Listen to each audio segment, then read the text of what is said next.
ঘুরতে ঘুরতে আমরা ফ্রেন্ডস মিলে চলে যাই সিকিমের রোপওয়ের উদ্দেশ্যে এবং এই রোপওয়েটি হলো India's highest altitude passenger ropeway, যেটি ইস্ট সিকিমে অবস্থিত এবং এর নাম হলো সংমে রোপওয়ে। এটি ছাঙ্গুলেক রোপওয়ে নামেও পরিচিত। এর উচ্চতা 14,500 ফিট। রেগুলার এতগুলো সিঁড়ি ওঠানামা করলে এক্সারসাইজের আর দরকারই নেই।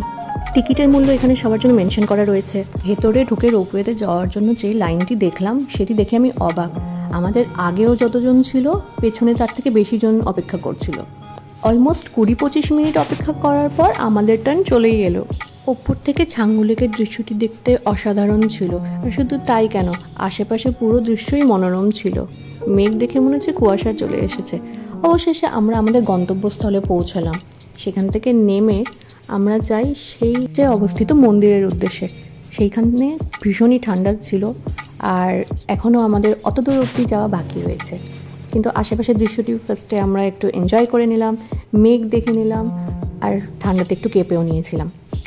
তারপর আর কি কিছুক্ষণ ওখানে দাঁড়িয়ে অনুভব করলাম আর তারপর গেলাম হচ্ছে সেই ওপরে। এখন রেকর্ড করছি আমি সেই টেম্পলটির পাশে দাঁড়িয়ে। একটু আগে যে টেম্পলটিকে ছোট্ট উঁচুতে দেখা যাচ্ছিল আর কি। চারিদিকে মেঘটা কুয়াশার মতো দেখলাম, কিন্তু এই দৃশ্যটি দেখে সত্যি ভীষণই ভালো লেগেছে। ঘুরতে এসে যদি আপনারা সিকিমের এই স্পটটিতে না যান তাহলে খুব ভালো দৃশ্য মিস করে ফেলবেন। আজকের জন্য এইটুকুটাই। Thanks for watching.